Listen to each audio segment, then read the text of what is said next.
Hello friends, super magic રસોઈમાં મિત્રો હું સ્વાગત કરું છું। આજે હું બાજરાના પરોઠાની રેસીપી લઈને આવી છું મિત્રો। તો તમને મારો વિડીયો ગમે તો લાઈક કરજો, શેર કરજો અને સબસ્ક્રાઇબ કરવાનું તો ભૂલતા જ નહીં મિત્રો। તો એમાં શું ઇન્ગ્રેડિયન્ટ લીધા એ પણ હું તમને બતાવી દઉં મિત્રો। એમાં મેં મોટા 2 બટેટા છાલ ઉતારીને પાણીમાં રાખ્યા છે, જે વજનમાં 300 ગ્રામ છે।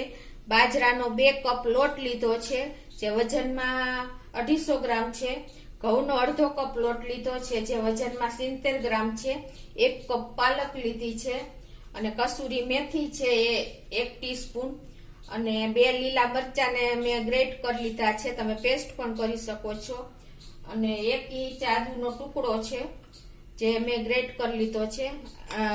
અજમો છે, તલ છે અને રૂટીન મસાલા છે, ધાણા ભાજી છે અને તેલ છે અને પાણી જોશે મિત્રો। આટલા ઇન્ગ્રેડિયન્ટ આપણે બાજરાના પરોઠા બનાવવામાં લઈશું। તો મિત્રો આ પરોઠા એકદમ ટેસ્ટી, સ્વાદમાં અને ક્રન્ચી અને એકદમ સરસ બને છે। તમે એકવાર બનાવશો ને તો પૂછશે કે આ પરોઠા કેવી રીતે બન્યા, એટલા ટેસ્ટી બને છે મિત્રો। તો હવે આપણે પેલા જે બટેટા આપણે છાલ ઉતારીને રાખ્યા છે ને એને આપણે પાણીમાં જ ખમણી લેશું। એના માટે મિત્રો આપણે એકદમ જાડી ખમણી નથી લેવાની, આવી ઝીણા આકારની ખમણી હોય ને એ લેવાની છે, બહુ ઝીણી નહીં અને બહુ જાડી નહીં એવી રાખવાની છે। તો આ રીતે આપણે એને ખમણી લેશું। 2 બટેટા 300 ગ્રામ છે અને મિત્રો જો બટેટાને મેં છીણીને પાણીમાં રાખી દીધા છે। તો હવે આપણે મિત્રો કહેવત છે ને કે બાજરાના રોટલા ને મૂળાના પાન તે હોશે કરીને ખાઈને એ ઘરડા થાય જુવાન। તો મિત્રો બાજરીમાં તત્વોનો જાણે ભંડાર પડ્યો છે। બાજરામાં protein, fibre, magnesium, iron, phosphorus, zinc અને ક્લોરાઇડ જેવા પોષક તત્વો રહેલા છે અને વિટામિન બી નું પણ પ્રમાણ ફૂલ છે મિત્રો। બાજરાના સેવનથી આપણે પાચન તંત્ર એકદમ સ્વસ્થ રહે છે, બ્લડ પ્રેશર અને ડાયાબિટીસનું જોખમ ઘટાડે છે, એસિડિટીની અને ગેસની સમસ્યાથી પણ આપણે બચી શકીએ છીએ મિત્રો। ખરાબ કોલેસ્ટ્રોલને નીચું રાખે છે અને હાડકાને મજબૂત બનાવે છે અને ત્વચા અને આંખોને પણ આપણને સ્વસ્થ રાખે છે મિત્રો। અને બાજરો એ એન્ટીઓક્સિડન્ટ તત્વથી ભરપૂર હોવાથી કોઈ પણ પ્રકારના રોગ સામે મિત્રો આપણને રક્ષણ મળે છે। તો આપણે બાજરો આખું વરસ ખાવો જોઈએ મિત્રો એક ટાઈમ તો। અને બીજું કે મિત્રો મારી ચેનલ સુપર મેજિક રસોઈ જે હાલે છે એમાં મેં બાજરાની 4 થી 5 રેસીપી મૂકી છે મિત્રો। એમાં મેં જે એક મૂકી છે કે વેલણથી વણીને તમે બાજરીની રોટલી બનાવો, બીજી છે બાજરીના ઢેબરા, ત્રીજી છે બાજરીના લોટની સુખડી અને ચોથી છે બાજરીનો રોટલો। તો મિત્રો અને આજે હું આ પરોઠા બનાવવા જઈ રહી છું, તો તમે આ બધી રેસીપી મારી જોઈ લેજો અને તમે જરૂર બાજરાનો ઉપયોગ કરજો મિત્રો। તો તમને હવે આપણે રેસીપી ચાલુ કરી દઈ। તો પેલા આપણે બાજરાનો જે લોટ લીધો છે 300 ગ્રામ ઈ નાખશું, ઘઉંનો અડધો કપ લોટ નાખી દેશું અને હવે એમાં આપણે આ પાલક જે 1 કપ લીધી છે એ નાખી દેશું। પાલક મેં એકદમ ધોઈને સમારીને કોરી કરી લીધી છે સેજ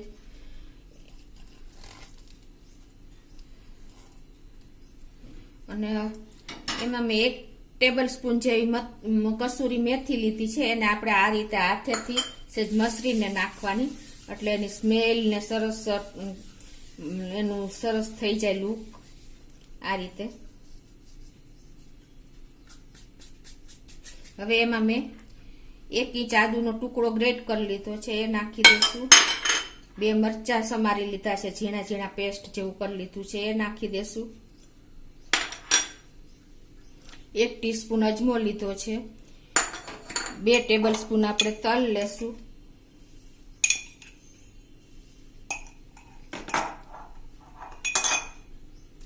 1 પિંચ જેટલી આપણે હિંગ લેશું, ટેસ્ટ એકોર્ડિંગ આપણે 1 ચમચી જેવું સોલ્ટ લેશું, કેમ કે પાલકમાં પણ સોલ્ટી પાલક હોય છે।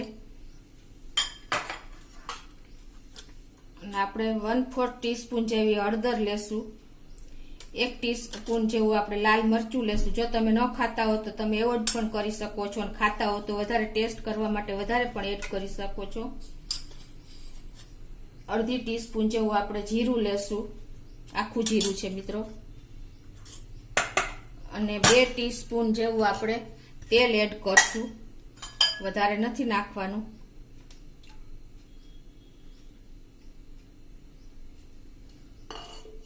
અને લાસ્ટમાં આપણે જે ધાણા ભાજી લીધી છે 2 થી 3 ટેબલ સ્પૂન એ એડ કરી દેશું. હવે આમાં આપણે જે બટેટા ગ્રેટ ખમણા છે ને એ એકદમ પાણીથી સાવ નીચોવી નાખવાના છે.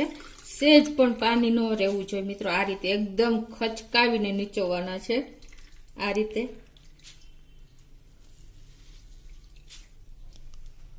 આપણે બધા બટેટા જે ખમણ કર્યું છે 300 ગ્રામ બટેટા છે એનું એ નાખી દેશું. તો આ રીતે આપણે બટેટાનું ખમણ એકદમ સરસ નીચોવી લીધું છે. અને હવે આ બધું આપણે સરસ મિક્સ કરી લેશું મિત્રો. બાજરો, પાલક અને તલ એમાં ફૂલ પ્રમાણમાં આયરન અને કેલ્શિયમ રહેલું છે મિત્રો. આ બધું આપણા હેલ્થ માટે બહુ જરૂરી છે. તો તમારે અઠવાડિયામાં એકવાર તો પરોઠા બનાવવા જ જોઈએ મિત્રો. આનો લોટ આપણે બાંધી લેશું. થોડું થોડું પાણી એડ કરતા જાશું જોઈએ. કેર કરીને પાણી નાખવાનું છે, કેમ કે પછી આ બટેટા અને પાલક પાણી છોડે છે. તો આ રીતે આપણે પરોઠાનો લોટ બાંધી એવો જ બાંધી લેશું. તો મિત્રો જો આ રીતે આપણે પરોઠા જેવો લોટ બંધાઈ ગયો છે. હવે એને આપણે સેજ તેલ વાળો હાથ કરીને સરખો લગાવી લેશું તેલ.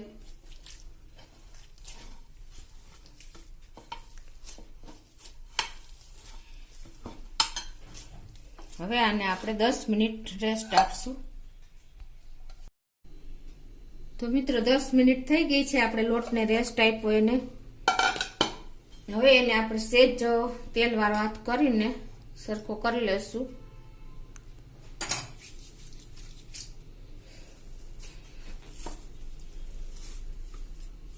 મિત્રો આ મેં અત્યારે બાજરાના લોટથી બનાવ્યા છે. તમે જુવાર, રાગી, મકાઈના લોટથી પણ આ પરોઠા બનાવી શકો છો.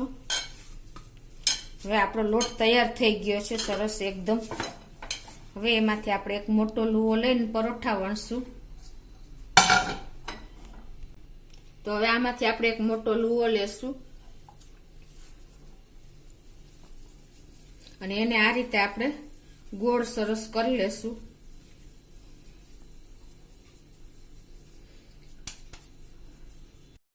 આ રીતે આપણે સરસ ગોળો વારી લેવાનો છે. અને હવે એને આપણે લોટવાળો કરી લેશું. અટામણમાં સેજ આ રીતે કરી લેવાનો છે. હવે એને આપણે આ રીતે હથેળીથી સેજ પ્રેસ કરીને સરસ તમે કરી લેશો ને એટલે ઓટોમેટિક વણાઈ જશે મિત્રો. તમારે લોટ કઠણ રાખવાનો છે તો જ તમારાથી આ પરોઠા વણાશે ઇઝીલી. તમે જોઈ શકો છો હું વણું છું.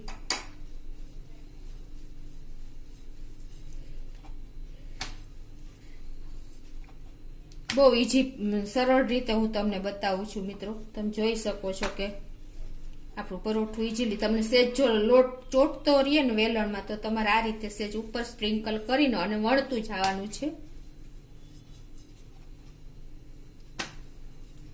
પછી એને આપણે એક સરખો શેપ આપશું તો જ આપણા પરોઠાનું લુક સરસ આવે મિત્રો. તો એના માટે કોઈ પણ તમારી પાસે ઢાંકણ હોય, ડબ્બો હોય, જે સાઈઝના તમારે પરોઠા કરવા હોય એમાં આ રીતે તમારે એને શેપ આપી દેવાનો અને ફરતુંથી આપણે લઈ લેશું.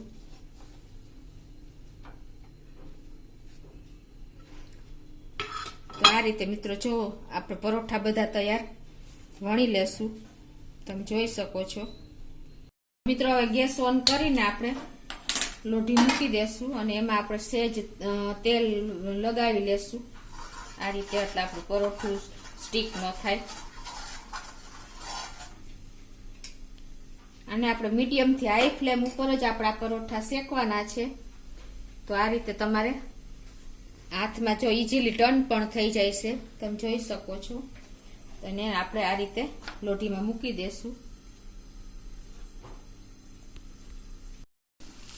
તો આ રીતે જુઓ મિત્રો, તમે ઇઝીલી સેજ ઉપર શેકાઈ જાય, 1 મિનિટ જેવું થાય એટલે આપણે ટર્ન કરી લેશું. ફ્લેમ આપણે મીડિયમ થી હાઈ જ રાખવાની છે અને આપણે નોનસ્ટિક તમે લોઢી લેશો તો તમારા પરોઠા ઇઝીલી એકદમ સરસ શેકાઈ જશે.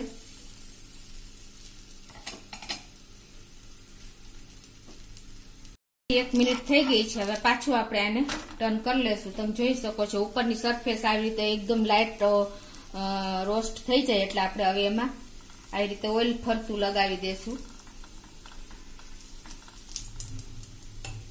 અને એને આપણે ફરતું આવી રીતે અંદરની સાઈડ પણ ઓઇલ જાય એ રીતે આપણે સ્પ્રિંકલ કરી દેશું. તો આ રીતે ઓઇલ લગાવીને પછી આપણે એને સેજ આવી રીતે એકદમ ક્રન્ચી કરવા માટે સેજ હળવે હાથે આવી રીતે પ્રેસ કરતા જાશું. આ રીતે તમારે એકદમ ગોલ્ડન બ્રાઉન જેવા થાય, સેજ લાઇટ ગોલ્ડન બ્રાઉન એ રીતે ડિઝાઇન આવે એ રીતે આપણે એને શેકી લેવાના છે. આ રીતે જો લાઇટ ડિઝાઇન આવી ગઈ છે આપણી. પાછું એકવાર ટર્ન કરી બે સાઈડ સરખું શેકી લેશું. તો મિત્રો જો આપણું સરસ પરોઠું શેકાઈ ગયું છે અને રેડી છે. તો આ રીતે તમારે એક ડીશ ઉપર વાટકી રાખીને જો તમે આ રીતે મૂકશો ને તો તમારું પરોઠું એકદમ પેલું સોગી નહીં થાય અને સરસ ક્રન્ચી રહેશે. એ જ રીતે આપણે બીજું પરોઠું પણ શેકી લેશું.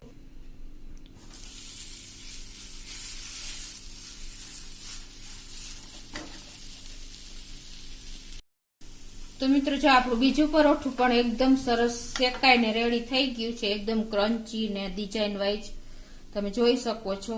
તો આ રીતે આપણે બધા પરોઠા તૈયાર કરી લેશું. મિત્રો જો આપણા બધા પરોઠા રેડી થઈ ગયા છે.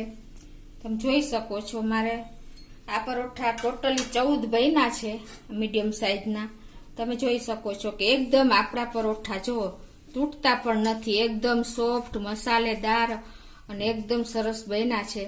તો તમે આ રીતે ચોક્કસ ટ્રાય કરજો મિત્રો બાજરાના પરોઠા બનાવવાની અને તમે મને કોમેન્ટ બોક્સમાં જણાવજો કે આપણા પરોઠા કેવા બન્યા છે. તમને મારો વિડીયો ગમે તો લાઈક કરજો, શેર કરજો અને સબસ્ક્રાઇબ કરવાનું ભૂલતા નહીં.